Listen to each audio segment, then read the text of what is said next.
no caso do Francisco, em que ele, aparentemente, por todas as mensagens que já apareceram, que já pipocaram, ele está ali replicando uma ideia que está muito disseminada no círculo político que tudo indica que ele frequentava, né? Então, ele é um ex-candidato a vereador do PL de Santa Catarina, que, segundo a ex-mulher, esteve em acampamentos golpistas, enfim. Então, ele estava vivendo ali numa realidade e estava reproduzindo essa realidade nas ameaças que vinha fazendo, no discurso de ódio nas redes sociais e levou a cabo, então, esse atentado com, pelo que a ex-mulher, por exemplo, falou, o que parece até com a intenção de matar o Alexandre de Moraes, inclusive, entre as ameaças que ele fez. A minha pergunta, depois desse introito, qual que é a diferença? Porque eu sei que o teu livro se estrutura em torno dessa analogia do negacionismo patológico, das patologias políticas. Uhum. Então, que analogia a gente pode fazer entre esse grau de negacionismo ou de realidade paralela e uma patologia que leva a um ato extremo como esse? Como é que você relaciona as coisas? Olha que pergunta difícil, hein? Já cheguei com problema aqui hoje. Bem-vindo. Aqui no meio é assim. Aqui no meio a gente não joga pra fácil, não. Bom, primeiro, boa tarde. É um prazer estar aqui com vocês. Eu acho que isso tudo, antes de relacionar, reflete por que é tão importante a gente nunca subestimar o discurso violento, né? Aham. Porque por mais que muitas vezes o objetivo final desses grupos radicais, desses grupos tanto, e aí até para me proteger daquele rótulo de só critica a extrema-direita. Não, extrema-direita, extrema-esquerda e qualquer tipo de extremo. Por mais que muitas vezes esses discursos ocorram com o objetivo de trazer um pouco mais de emoção para a causa e angariar mais apoio, quando eles ocorrem, eles podem muitas vezes ser colocados em prática, que é exatamente aquilo que a gente viu acontecer agora em Brasília. Eu acho que isso tem, aí para trazer uma comparação com o que eu trago no livro, tem como um grande propulsor atrás a ideologia. Uma ideologia de fanatismo, que é uma ideologia que, ao longo da história, ajudou a causar muitas coisas. E calma que eu já vou destrinchar isso. Estamos calmos e hoje a gente começou o programa até mais cedo. Ui, derrubei tudo. A gente começou o programa até mais cedo para dar tempo de falar tudo com calma mesmo. Enquanto você fala, só vou me reequipar aqui porque eu derrubei. Quando a gente fala, por exemplo, de negacionismo, o que é o negacionismo? É o fato de você selecionar certas ideias, certos fatos e refutar outros fatos igualmente relevantes com o objetivo final de proteger a sua própria ideologia ou a sua própria visão de mundo. Então, tudo aquilo que vai ajudar a mostrar que você está do lado certo da história, lados porque, enfim, o mundo para essas pessoas que defendem uma polarização, ele é visto como algo com dois lados diferentes. Tudo isso que for ajudar a legitimar seu lado, você agarra. O que for para você mostrar que você está errado, você refuta. E isso foi usado ao longo da história no negacionismo científico, por exemplo. Então, quando a gente volta lá para trás, é uma coisa que eu falo aí sobre a estratégia do tabaco, na década de 50, 60, quando a indústria do tabaco se juntou para levantar dúvidas sobre se o câncer era causado pelo fumo ou não. Depois, é uma estratégia que é reproduzida pela indústria fóssil para levantar questionamentos sobre as mudanças climáticas. São estratégias que elas foram usadas lá atrás, que elas surgem dessa maneira, ou seja, de você institucionalizar informações para um fim, entre aspas, comercial para essas empresas, mas que alguns atores que estavam envolvidos nessas estratégias fizeram disso fizeram um uso ideológico disso. Então, quem fez parte dessa indústria, dessa estratégia do tabaco e depois da indústria fóssil foram dois cientistas conhecidos como Frederick Seitz e Frederick Singer, por que eles ajudavam a espalhar esse negacionismo? E agora vai ficar um pouco mais claro o que eu estou falando. Porque eles eram contra a intervenção estatal. Eles achavam que, por exemplo, o Estado ele não tinha que regular o que estava escrito numa caixinha de cigarro, ou não tinha que regular a emissão de gases nas fábricas. E eles acabaram agindo como aqueles inimigos que eles tanto tentavam combater, que eram, no caso, aí, os soviéticos, que era uma época bem de Guerra Fria. E depois, posteriormente, a gente começou a ver esse mesmo tipo de estratégia ser usada por figuras políticas para radicalização. Então, é um negacionismo que surge ali de alguns, nessa versão mais nova, usando a mídia, usando a imprensa, usando a desinformação, que passa a existir e aí fica mais evidente, eu acho que nessa versão mais contemporânea, em 2016, ali campanha pelo Brexit, né, a saída do Reino Unido da União Europeia, pela eleição do Donald Trump e na onda do bolsonarismo agora. Então, é uma tática de usar meias informações para defender a sua ideologia. Que ideologia é essa? São ideologias flexíveis, ideologias que tomam diferentes formas dependendo de quem vai manipular essa ideologia. Então, pode ser tanto alguém de direita, que vai usar do nacionalismo, quanto alguém de esquerda que vai usar do socialismo também, com o objetivo final de manipular para criar o fanatismo. Perfeito. E aí, eu já vou chamar o Rio de volta aqui para a nossa conversa, mas eu acho que você deixou um gancho muito bom, que é essa ideologia flexível, né? Que você usa. Eu acho esse termo muito interessante.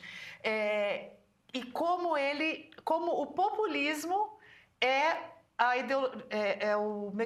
qual é o termo que você usa? Mas o hospedeiro. É o hospedeiro dessa flexibilidade aí e dessas patologias, como o negacionismo, por exemplo, né?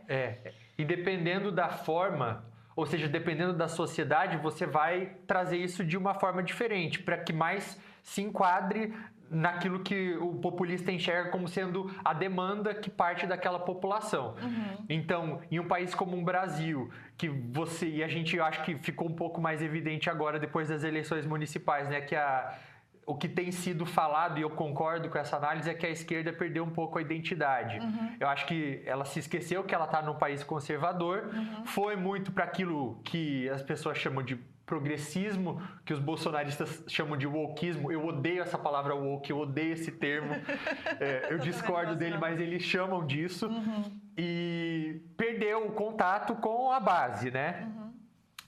Então, eis que surge uma direita cristã que tenta trazer um nacionalismo para tentar explorar isso politicamente. Então, eu acho que é isso, assim, eles aprenderam a usar tudo isso. E aí eu vou tocar a bola ali para o Pedro, e já tentando fazer um pouco essa associação, e para a Luísa. Uma coisa que me chamou a atenção, Pedro, na descrição do Francisco, é que ele aparentemente eu estou usando muito aparentemente, tá, gente, aqui na minha fala, porque a investigação está em curso. E é claro que, como jornalistas que prezam pelos fatos, a gente ainda vai tateando um pouco as análises aqui, enquanto os fatos não estão totalmente consolidados com a investigação da Polícia Federal e do Distrito Federal eu acho que a de Santa Catarina vai se envolver também. Enfim, mas voltando. Aparentemente, ele é um chaveiro que se descrevia nas redes sociais como empreendedor. Eu acho que também tinha uma coisa de cristão e tal, mas enfim, ele tem uma série de itens dessa cartela de pré-requisitos para esse público que o extremismo da direita cativou, né? Mas que eu tenho a sensação de que o que conecta eles é essa ideia de que nós somos o povo e, portanto, a nossa vontade é suprema e a gente não está de acordo com o Supremo Tribunal Federal, a figura do Alexandre de Moraes.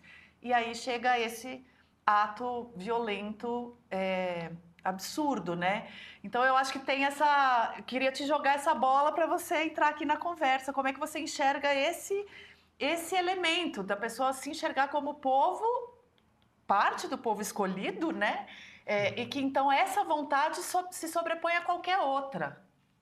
Pois é, Flávia, o populismo tem essa coisa de...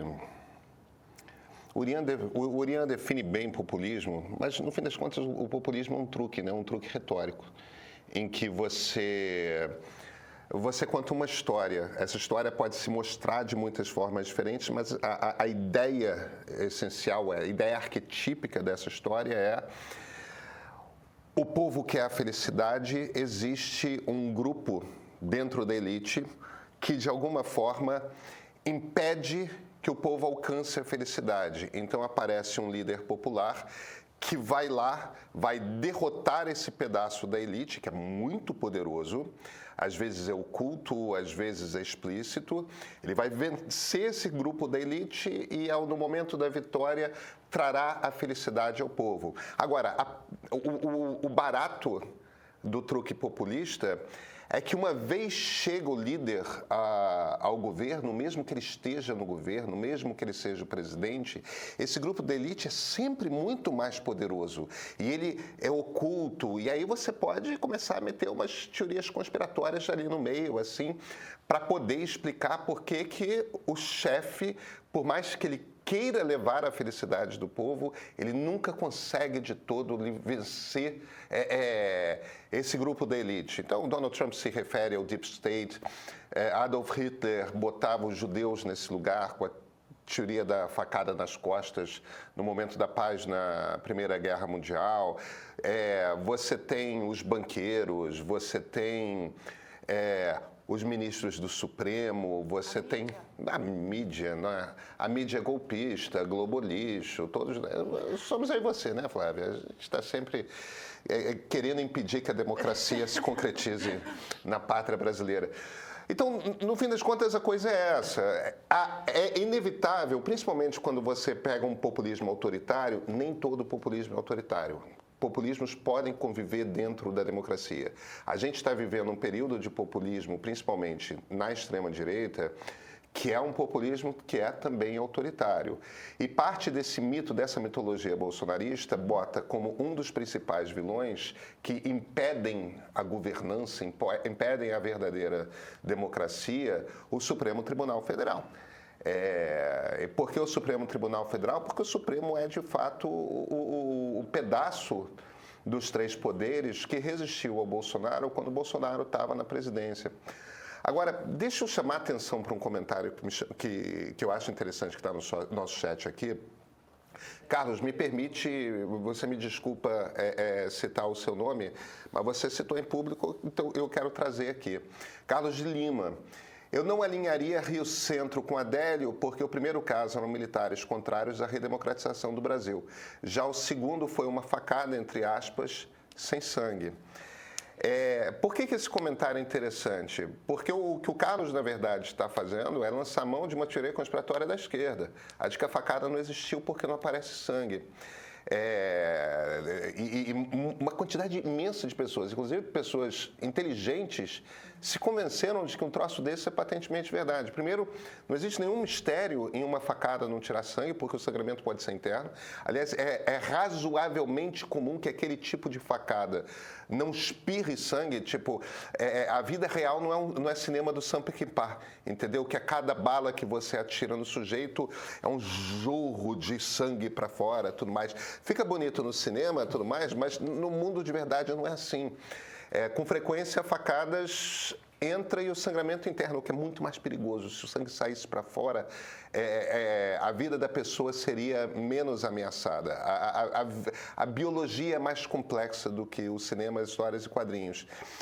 Mas isso nos ajuda a perceber que esse descolamento da realidade é muito mais agudo na extrema-direita, mas ele existe também na esquerda. É a turma que acha que Sérgio Moro, ao invés de um juiz que corrompeu o processo judicial, é um agente da CIA, serviço de Barack Obama, que na verdade queria roubar o petróleo do Brasil e por isso promoveu e organizou a partir de 2013 uma longa conspiração para derrubar Dilma Rousseff e levar à prisão Luiz Inácio Lula da Silva e tudo mais. Quer dizer, a gente está numa fase, Urian, em que o descolamento da realidade está por toda parte, né?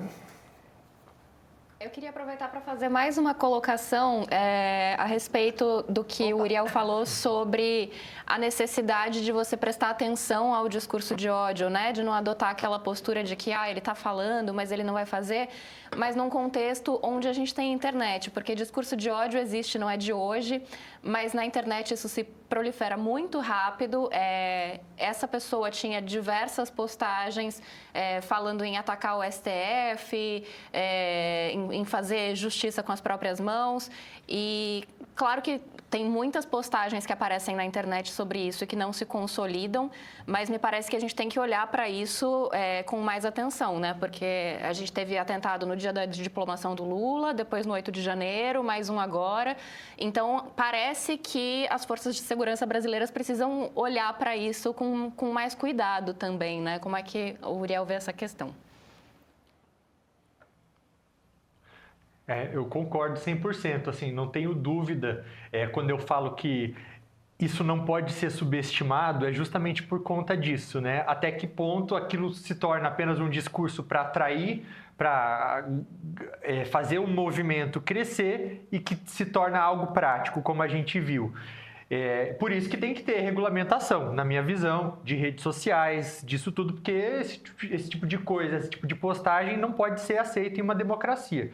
Uma preocupação que surge já logo de cara em relação a tudo isso é o seguinte, de haver algum tipo de tentativa de martirizar essa pessoa, né? Que eu acho que parte das pessoas vão condenar, obviamente, né, os ataques, como tem feito nas redes, mas a ala mais radical, ainda mais porque agora fala-se em um fracasso daquele projeto de anistia, eu acho muito preocupante se houver uma martirização e uma romantização disso que está acontecendo. E me preocupa no sentido de que como isso vai poder radicalizar uma política que já está doentia. Esse é um ponto. O outro ponto é em relação a que o Pedro falou, que eu acho bastante interessante sobre a elite, né? O populismo, ele tem essas duas características e não sou eu que trago, é um autor holandês, o Cas Mudde, que é especialista, né, em populismo. Ele fala que o populismo tem essas duas características, o anti-elitismo, ou seja, ele sempre vai ser contra uma elite. No caso, quando o bolsonarismo chega ao poder, quem que era essa elite? Ou seja, quem precisava ser combatido era a esquerda. Só que essa elite, ela muda e ela passa a não ser só a esquerda e passa a ser a própria elite democrática, o próprio judiciário. Então, o alvo, ele deixa de ser o oponente político e acaba sendo a própria política. E antipluralismo, né, que é outra característica que é contra a pluralidade na sociedade, e aí vem para aquele conceito de povo, né, só faz parte do povo quem pensa como eu, quem não pensa automaticamente está excluído. E é isso, assim, aceitar que uma instituição que existe, que é o judiciário, para defender todas as pessoas, independente de concordar com ela ou não, lembrando que ele é cíclico, ou seja, se hoje está lá um juiz que eu não concordo, uma hora ele vai sair e vai ter outro juiz. Mas atacar a existência dessa própria instituição, porque eu acho que ela não representa os meus interesses, é uma maneira de ser antipluralista, ignorar a diversidade da sociedade. Perfeito. E aí você usou um termo que eu acho que é fundamental aqui no que a gente está tratando, que é o fato dos ciclos mesmo. O que eu quero dizer com isso é o seguinte. No caso, nós estamos tratando desse período mais recente, então, que o extremismo está mais pulsando na direita no Brasil, e isso é importante, viu? Para quem está nos assistindo, para quem está chegando aqui hoje ao meio pela primeira vez, ou quem já nos acompanha, e é sempre bom lembrar, aqui no meio a gente não tem medo de debater pelo aspecto do lado da esquerda, pelo lado da direita. O que a gente vai sempre ser contra é extremismo e posições antidemocráticas. De resto, você é bem-vindo a vir aqui conversar com a gente de qualquer um dos ângulos que você esteja olhando a sociedade. A gente vai tentar explicar as coisas e como é que elas conversam. Hoje, a extrema-esquerda brasileira, ela é praticamente inexistente como força política. É por isso que a gente fala mais da extrema-direita, porque a gente acabou de passar por uma presidência da extrema-direita, que quase se reelegeu e que hoje revivia um momento de ascendência com a reeleição do Trump e agora está aí no centro da discussão com esse atentado. Muito bem. Isso tudo posto, a extrema-direita emparedou a esquerda a se aliar, por assim dizer, ao judiciário numa defesa democrática que coloca esse ciclo num ad eternum, porque eles vão ser sempre... O Lula estava reunido com Alexandre de Moraes no Palácio da Alvorada, com Gilmar Mendes, Alexandre de Moraes e Cristiano Zanin, discutindo uma pauta... Parece que essas reuniões estão acontecendo com bastante frequência e tal, porque realmente promove uma aliança ali, promove-se uma aliança. O próprio Lula busca isso, porque precisa de respaldo político para enfrentar a extrema-direita eleitoralmente e de outras formas, né? E aí a extrema-direita, então, consegue manter esse discurso de tá vendo como eles estão lá para nos perseguir, e isso funciona muito bem no discurso populista negacionista. Meu Deus, não, e aí volta até assim, tem uma parte do livro que eu falo sobre por que as pessoas são tão fanáticas, e eu acho que o que mais me motivou a escrever isso foi por conta disso, porque eu via tanto absurdo acontecendo, absurdo que tenho certeza que vocês três aqui pelo menos também enxergavam, mas eu queria entender o que se passava na cabeça dessas pessoas, e aí a gente chega àquelas teorias da psicologia, né? Viés confirmatório, ou seja, o viés confirmatório é a tendência natural que as pessoas têm para tentar sempre confirmar aquilo que a gente já pensa. Então você pega uma reunião dessa, normal, em qualquer democracia do executivo dialogar com os outros poderes, mas na cabeça dessas pessoas que hoje estão mais perigosas porque romperam aquele cordão sanitário e passaram a se infiltrar no mainstream da política, né? Então, um congresso que a maior força é o bolsonarismo, por exemplo, com poder, é como se agora um movimento radical tivesse o poder da máquina na mão também, né? Então eles vão propagar esse discurso para comprovar para as pessoas que aquilo tudo que eles já falavam, todo aquele alarmismo era verdade. E as pessoas vão acreditar. Também por conta das redes, né? Isso vai ser difundido lá dessa maneira. Exatamente. E aí, né, Pedro, até... Eu não sei se hoje a força maior no Congresso é o bolsonarismo. Ele passa por momentos... Porque tem alguns bolsonaristas de ocasião. Os infláveis, né? Exatamente. Os bolsonaristas de oportunismo. Assim, não, agora é o momento, vamos, né? Aí dá uma recuada. Não, agora eu vou mais para o lado do Kassab. Aí vai para lá, volta. Mas... tem um efeito político que vai decorrer disso, né? A gente já está acompanhando nos grupos do bolsonarismo. É a ideia de que talvez não dê para forçar mais tanto a mão no projeto por anistia, né? Por outro lado, a direita já passou a falar, olha, ao contrário, precisamos de anistia justamente para pacificar, porque... radicaliza porque vocês também estão prendendo gente que não devia estar presa. Então, enfim, claro que é uma guerra, né, de discursos aí, de argumentos. A outra coisa que me chama a atenção e que aí eu queria trazer o Urian e o Pedro para o papo eu tenho um pouco de ressalva com o termo lobo solitário, porque embora na prática eu acho que ele se aplica, que é o caso de que o Francisco... tudo indica, atuou sozinho no planejamento e na execução, ele é fruto de um processo coletivo, né? De construção de mentalidade, de visão de mundo e de incitação de violência. Então, queria te provocar com isso, Pedro, e Luísa, também, enfim, convidar vocês aí para esse debate do termo lobo solitário. Flávia, lobos solitários costumam aparecer justamente em contextos em que existe esse ambiente, lobos solitários hoje em dia, né? Existe esse ambiente online.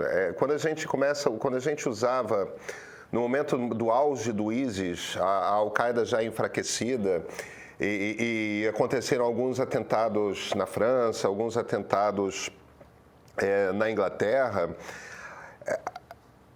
eram sujeitos que apareciam e cometiam atentados e diziam que ser em nome do ISIS, mas que tinham sido radicalizados na internet em determinados fóruns, tudo mais. A gente viu um ou outro atentado também no Canadá, por rapazes que eram celibatários involuntários, né, com ódio do mundo, ódio das mulheres, tudo mais, uma violentíssima misoginia. E a gente sempre chamou de lobo solitário no sentido de que eles não faziam parte de uma célula terrorista que se organizou, tudo mais.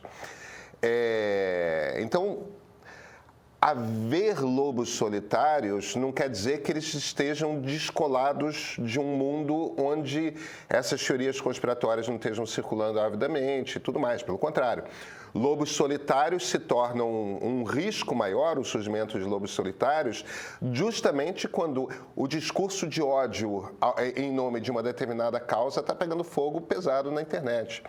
Eu queria trazer alguns comentários aqui que eu acho que vale trazer. Um do Diego Cherubino, que tem diretamente... Tem algum tipo de relação com o que você está falando. O que ele diz foi o seguinte, porque eu comentei que o atentado do Francisco era isolado, né? E o Diego se vira e fala, Pedro, foi a única ação terrorista e a tentativa de explosão de um caminhão-tanque. Ele está se referindo àquela tentativa de uma explosão no aeroporto de Brasília, logo após a eleição do presidente Lula, antes da sua posse. Diego, eu acho que uma coisa não tem nenhuma relação com a outra, ao mesmo tempo que uma coisa tem muita relação com a outra. O que eu estou tentando dizer? Primeiro, as coisas estão afastadas no tempo uma da outra, né? São 2 anos e isso não é pouco, isso não é trivial. Tem uma separação. Aparentemente, aquela ação no aeroporto de Brasília era uma ação terrorista mesmo. Era uma ação terrorista no sentido... O atentado de ontem também foi terrorista, mas o que eu quero dizer aquela ação aparentemente não foi de um lobo solitário. Aquilo fazia parte de um complô, de uma tentativa, de um acordo mesmo, do planejamento de um golpe de Estado que estava em curso, que estava envolvendo kids negros, tal, que tinha alguma desorganização, tinha muita gente agindo por conta própria, tal, mas aquilo estava numa estrutura em que estava se planejando um golpe militar no Brasil. Um golpe militar que não aconteceu porque, a gente conversa de vez em quando sobre isso, o comandante do Exército e o comandante da Aeronáutica se viraram e falaram, eu não vou dar um golpe, estou fora. E a partir do momento que principalmente o Exército se vira e fala, não estou dentro, não tem golpe militar possível. A Marinha e a Aeronáutica são desse tamanho, as forças de fato, os tanques, etc., os soldados que poderiam promover um golpe militar estão com o Exército brasileiro, não estão com as outras forças. Então, sim, os 2 episódios fazem parte de um mesmo grande contexto que é o bolsonarismo. Por enquanto, nós não temos qualquer tipo de indício de que o Francisco não tenha agido sozinho por conta própria, dentro da sua cabeça, e decidido fazer um ataque com a principal vítima. O objetivo era esse, o ministro Alexandre de Moraes, e sem nenhum tipo de planejamento, tal. Foi uma coisa muito perigosa, mas muito desajeitada também. Eu queria também trazer, Flávia, dois comentários de pessoas que estão reclamando da maneira como eu me referi à esquerda durante a ditadura militar. O Walter Pereira Cavalcante diz o seguinte, quantas pessoas precisam morrer para justificar o termo, entre aspas, terrorismo? Pedro relativizando a luta armada no Brasil. Guardadas as proporções, é o mesmo que relativizar o Hamas como resistência. E o Zé Carlos Menezes, Pedro, menos, os assaltos a bancos e sequestros de embaixadores eram feitos à mão armada. Se não houve vítimas, foi por acaso. Vamos lá, gente. Primeiro, eu não estou relativizando nada. Houve guerrilhas organizadas no Brasil durante a ditadura militar com o objetivo de fazer uma revolução comunista. essas guerrilhas jamais mobilizaram mais do que 1, 2 dezenas de pessoas. Eram movimentos pequenos que achavam, como essa turma tinha essa ilusão, eu não sei, mas a ilusão era de que, a partir do momento que eles fizessem esse núcleo inicial, eles iam conseguir crescer e, junto com o povo, iam fazer a grande revolução. E o povo não estava nem aí. Aliás, na intentona comunista, em 1935, foi a mesma coisa. Havia ilusão. Aliás, na coluna Prestes, ainda antes, foi a mesma coisa. A esquerda no Brasil, às vezes, tem um pouco essa ilusão de que eles vão fazer essa grande organização e tudo mais. Tem os movimentos campesinos em 1964, tal, que uma meia dúzia de gente de classe média chega lá, depois de ter lido Marx, acha que vai fazer uma revolução e nada acontece porque a população não está nem aí. Não existe essa vontade de fazer uma revolução comunista no Brasil por parte do povo. O povo sequer sabe o que Marx é. E se você se virar e falar proletários de todo mundo, univos, as pessoas não sabem do que você está falando, não vão pescar referência. Agora, sim, houve assaltos à mão armada, houve sequestro. Isso não é terrorismo, gente. Isso não é explodir bomba. Isso não é explodir bomba com criança dentro de ônibus. Isso é crime. Crime. Crime comum, entendeu? Se alguém entrar num banco agora, 3, 4 sujeitos armados levarem um bando de dinheiro, que é o que os caras falavam, a gente não vai chamar isso de terrorismo. A gente vai chamar isso de crime, que é o que é. Sequestro é a mesma coisa, é crime, não é terrorismo. Terrorismo, a gente usa esse nome quando o objetivo é criar algum tipo de insegurança na sociedade, criar pânico na sociedade, criar medo na sociedade. E quem criava medo na sociedade naquela época era a ditadura, tá?